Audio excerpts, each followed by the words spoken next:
Hello everyone, how are you. आज की इस वीडियो में हम डिस्कस करने वाले हैं बायोटेक्नोलॉजी का एक बहुत ही इम्पोर्टेंट टॉपिक जिसका नाम है फर्मेंटेशन टाइप। तो फर्मेंटेशन टाइप स्टार्ट करने से पहले, इस टॉपिक से पहले हमें थोड़ा सा ये डिस्कस करेंगे कि फर्मेंटेशन होती क्या है। तो सबसे पहले इसी क्वेश्चन के ऊपर हम थोड़ा सा डिस्कस करेंगे व्हाट इज़ फर्मेंटेशन। तो चलिए आज का इस टॉपिक को हम स्टार्ट करते हैं। तो सबसे पहले फर्मेंटेशन क्या है इसके बारे में हम जान लेते हैं। पहला ही क्वेश्चन ये उठ के आता है, व्हाट इज फर्मेंटेशन। दूसरा, who discover fermentation process.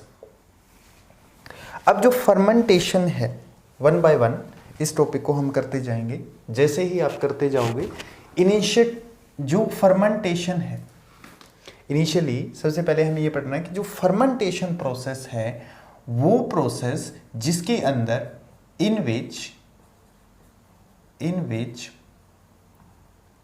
Sugar product change, ये शुगर बोल सकते हो, प्रोडक्ट मत लिखो, change into a valuable product. Sugar product का एक वैल्यूएबल प्रोडक्ट के अंदर चेंज होना क्या कहलाता है? फर्मेंटेशन कहलाता है। ठीक है, शुगर प्रोडक्ट का, कोई भी शुगर है उसका किसी वैल्यूएबल प्रोडक्ट के अंदर चेंज होना क्या कहलाएगा? ये हमारी फर्मेंटेशन प्रोसेस कहलाएगा। अभी के लिए इतना ही। जो फर्मेंटेशन प्रोसेस है लगभग 10,000 BC ये पता थी, ठीक है, बट वो लोग इतना नहीं जानते थे। बिफोर क्रिश्चियन एरा 10,000 वो लोग इतना नहीं जानते थे कि यही प्रोसेस फर्मेंटेशन प्रोसेस है, बट वो करते थे इस प्रोसेस को करते थे। धीरे धीरे जैसे टाइम चेंज हुआ, इस प्रोसेस का यूज होने लगा फूड प्रेजर्वेशन के लिए, फूड का रख रखाव करने लगे। अब जो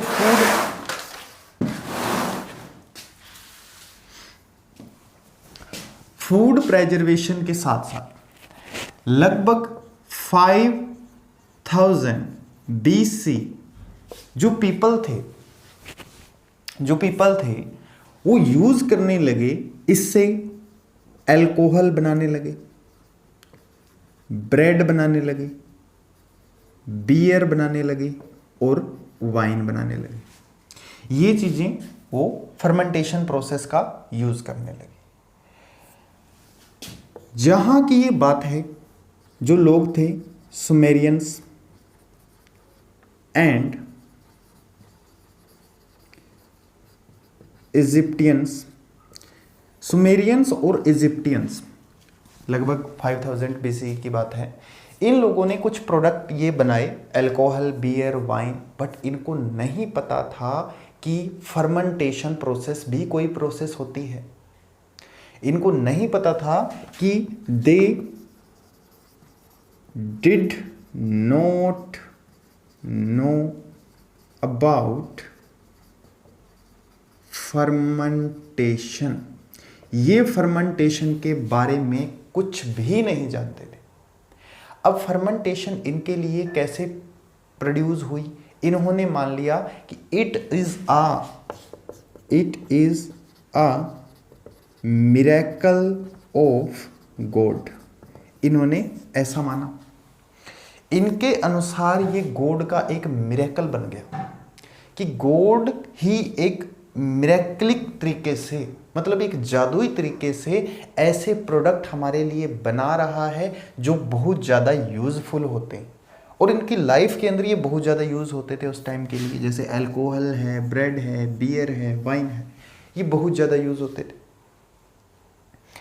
अब मिरेकल मानने के बाद लगभग जब 19th सेंचुरी आई, 19th सेंचुरी में एक साइंटिस्ट आए लुईस पाश्चर। लुईस पाश्चर नाम के साइंटिस्ट ने जब इसके बारे में थोड़ी सर्चिंग की 19th सेंचुरी के अंदर, जब लुईस पाश्चर नाम के साइंटिस्ट ने इसके बारे में थोड़ी सी सर्चिंग की तो उनको पता लगा कि ये कोई गॉड का मिरेकल नहीं है।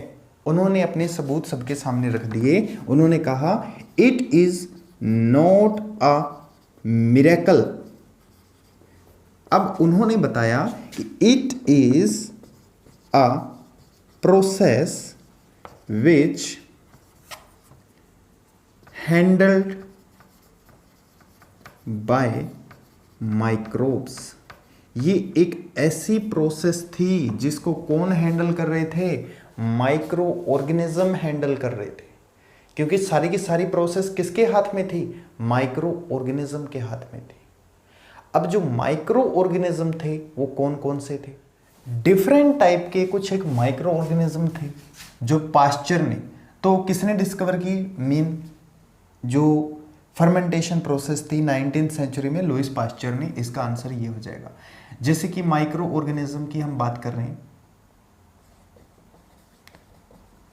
माइक्रो ऑर्गेनिजम्स कौन कौन से माइक्रो ऑर्गेनिज्म थे? ईस्ट है, फंगस है। ये माइक्रो ऑर्गेनिज्म फर्मेंटेशन प्रोसेस के अंदर यूज होने लगे। अब लुईस पाश्चर के अकॉर्डिंग जैसे तरीके का आप माइक्रो ऑर्गेनिज्म लेंगे उसी तरीके का प्रोडक्ट बनेगा। ठीक है। प्रोडक्ट वैल्यू, इन्होंने कहा कि जो प्रोडक्ट वैल्यू है, value is depend upon type of micro organism using during the fermentation process. Fermentation process के दौरान जो माइक्रो ऑर्गेनिज्म यूज हो रहा है वही बनाएगा प्रोडक्ट, और जैसा प्रोडक्ट बनेगा वो माइक्रो ऑर्गेनिज्म के ऊपर डिपेंड करता है।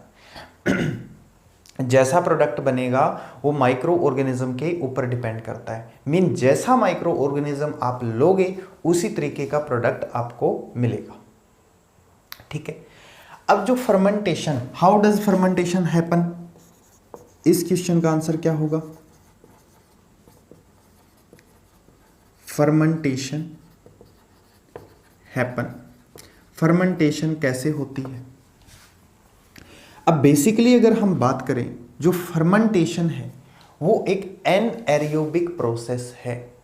सबसे पहले एनएरोबिक क्या होता है? एनएरोबिक प्रोसेस, एनएरोबिक प्रोसेस ऐसी प्रोसेस होती है जहां पे एब्सेंस ऑफ ऑक्सीजन हो। ऑक्सीजन की एब्सेंस के अंदर अगर ग्लूकोज का ब्रेक डाउन हो रहा है, वही बोला ना हमने कि ग्लूकोज के ब्रेक डाउन के बाद जो प्रोडक्ट बनता है in the absence of oxygen, this process is known as fermentation. मतलब फर्मेंटेशन कैसी प्रोसेस है? एक एनएरोबिक प्रोसेस है। अब एनएरोबिक प्रोसेस में सबसे पहले जो ग्लूकोज का ब्रेक डाउन होता है पायरूवेट के रूप में, ठीक है, वहां तक तो प्रेजेंस है ऑक्सीजन की। ग्लूकोज का ब्रेक डाउन होता है पायरूवेट के अंदर, वहां पे बनते हैं 2 ATP, वहां पे 2 ATP बनते हैं और फर्दर उन 2 ATP को यूज कर लिया जाता है NADH से NAD+ बनने तक। ठीक है, NADH से NAD+ बनने तक। देखो ये कैसी प्रोसेस है, इसके बारे में। जो फर्मेंटेशन प्रोसेस है ग्लूकोज से स्टार्ट होती है।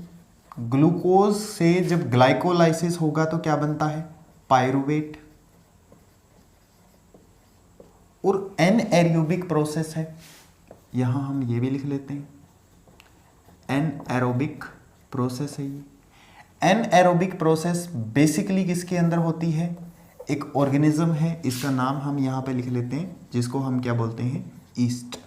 ईस्ट के अंदर ये बेसिकली देखे जाते हैं। अब जो ग्लूकोज होता है वो क्या होता है, 6 कार्बन कंपाउंड होता है, 6 कार्बन कंपाउंड है। यहाँ पे पायरुवेट बनेगा, यहाँ पे जो पायरुवेट बनेगा वो कितने कार्बनिक कंपाउंड है, 3 कार्बनिक कंपाउंड है। 3 कार्बनिक कंपाउंड से यहाँ पे 2 पायरुवेट बन जाएंगे, ठीक है। जैसे कि ग्लूकोज है C6H12O6, यहाँ पे बनेगा C3H6O3, ठीक है। यहाँ पे 2 पायरुवेट हमारे पास बन जाएंगे। अब इस पायरुवेट का होगा break down in the absence of या in the lack of oxygen या in the presence of oxygen. ये चीज डिपेंड करती है, ये चीज यहां पे मैटर करती है। इस चीज को हमें समझना होगा पूरा डीपली, क्योंकि जो पूरी की पूरी फर्मेंटेशन प्रोसेस है किसके ऊपर डिपेंड कर रही है, ग्लूकोज के ऊपर डिपेंड कर रही है। अब ग्लूकोज हम यूज कर रहे हैं, ग्लूकोज में सबसे पहले ग्लाइकोलाइसिस प्रोसेस होगी और ग्लाइकोलाइसिस प्रोसेस का जो एंड प्रोडक्ट बनता है उसको हम बोलते हैं पायरुवेट। नाउ पायरुवेट यूज होता है फर्दर प्रोसेस के अंदर। सबसे पहली प्रोसेस है, अगर मैं कहूं सबसे पहली प्रोसेस है अब्सेंस ऑफ ऑक्सीजन। ऑक्सीजन की अब्सेंस किस में ये वर्क करेगा, ईस्ट के अंदर वर्क करेगा। अब ईस्ट के अंदर जो प्रोडक्ट बनेंगे, कौन कौन सा प्रोडक्ट बनेगा, सबसे पहले है alcohol plus carbon dioxide plus energy, ठीक है। अल्कोहल, कार्बन डाइऑक्साइड और एनर्जी, ये 2 और 3 प्रोडक्ट यहां पे बनके तैयार हो जाएंगे। इसके आगे देखो, सेकंड लैक ऑफ ऑक्सीजन, जो बेसिकली किसके अंदर होता है, मसल्स के अंदर होता है। लैक ऑफ ऑक्सीजन के अंदर यहां पे या तो लैक्टिक एसिड बन जाएगा या कोई और एसिड बन जाता है, ठीक है। लैक्टिक एसिड और एनर्जी बन जाएगी। जो पायरुवेट है सीधा किसमें, लैक्टिक एसिड के अंदर चेंज हो जाएगा लैक ऑफ ऑक्सीजन के कारण। ये भी एक फर्मेंटेशन प्रोसेस है और ये भी एक फर्मेंटेशन प्रोसेस है। दोनों की दोनों एनएरोबिक प्रोसेस है, दोनों में ऑक्सीजन का यूज बहुत कम हुआ है। बट अगर प्रेजेंस ऑफ ऑक्सीजन की बात करें, जब ऑक्सीजन की प्रेजेंस होगी, ठीक है, O2 यहां पे है, प्रेजेंस है, ठीक है। ये किसके अंदर होती है, माइटोकॉन्ड्रिया के अंदर। बिल्कुल कंप्लीट ब्रेकडाउन हो जाएगा यहाँ पे ग्लूकोज का माइटोकॉन्ड्रिया के अंदर। अब माइटोकॉन्ड्रिया के अंदर क्या होगा, यहाँ पे जो प्रोडक्ट बनेंगे CO2 बनेगा, H2O बनेगा प्लस एनर्जी निकल जाएगी, ये चीज होगा। तो हमें बेसिकली ध्यान कहां पे देना है कि जो ये वाली प्रोसेस है ग्लाइकोलाइसिस से स्टार्ट होती है, fermentation process. Fermentation process glycolysis process से स्टार्ट होती है, जिसका एंड प्रोडक्ट क्या है, पायरुवेट है, ठीक है। और पायरुवेट बनने तक की जो प्रोसेस है कहां पे होगी, साइटोप्लाज्म के अंदर होगी, ठीक है। सेल के साइटोप्लाज्म के अंदर होगी, सेल के साइटोप्लाज्म के अंदर हो रही है। उसके बाद जो पायरुवेट है उसका ब्रेक डाउन हो रहा है एब्सेंस ऑफ ऑक्सीजन के अंदर in the presence of yeast which give alcohol और CO2 and in the lack of oxygen which occur in muscle also cause cramp of muscles. Muscles के cramp का कारण भी बनता है, जिसमें lactic acid and energy form होती है, lactic acid and energy form होती है। तो ये कुछ प्रोसेस है जो फर्मेंटेशन प्रोसेस के लिए रिस्पॉन्सिबल है। डिफरेंट डिफरेंट टाइप के प्रोडक्ट बन रहे हैं। देखो इस प्रोसेस के अंदर अल्कोहल बन रही है और इसके अंदर लैक्टिक एसिड बन रहा है, बट है तो दोनों फर्मेंटेशन प्रोसेस, बट प्रोडक्ट अलग बन रहा है। क्लियर, मतलब अलग टाइप के माइक्रो ऑर्गेनिज्म वर्क करेंगे तो अलग टाइप का प्रोडक्ट बनेगा। Different micro organism give different product during fermentation process. ये कहना था 19th सेंचुरी में उठे एक साइंटिस्ट जिनका नाम था लुईस पाश्चर, उनकी बात थी ये। अब उनकी बात के अकॉर्डिंग आगे आगे जैसे बायोटेक्नोलॉजी प्रोसेस स्टार्ट होती है, बायोटेक्नोलॉजी प्रोसेस के अकॉर्डिंग जो फर्मेंटेशन टाइप है वो डिफरेंट डिफरेंट है। फर्मेंटेशन टाइप, सबसे पहली जो फर्मेंटेशन टाइप है अगर उसकी हम बात करें, सबसे पहला आता है बैच कल्चर या बैच फर्मेंटेशन कल्चर। दूसरा आता है फेड बैच फर्मेंटेशन। और थर्ड की अगर हम बात करें थर्ड के अंदर आता है कंटिन्यूअस फर्मेंटेशन।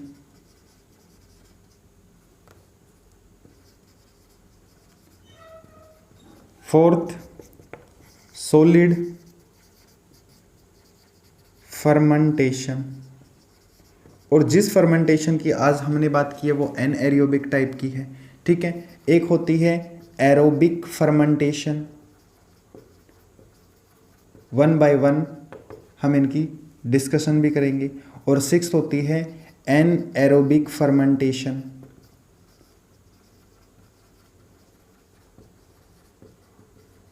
ये कुछ फर्मेंटेशन टाइप के अलग अलग डिफरेंट टाइप है, ठीक है। फर्मेंटेशन टाइप के अलग अलग डिफरेंट प्रोसेसेस हैं जिसके अंदर हम वन बाय वन हमारी नेक्स्ट वीडियो के अंदर इनको डिस्कस करेंगे। तो आज थी हमारी इंट्रोडक्टरी टू फर्मेंटेशन के बारे में इंट्रोडक्शन था। इंट्रोडक्शन आपको कैसा लगा जरूर बताएं।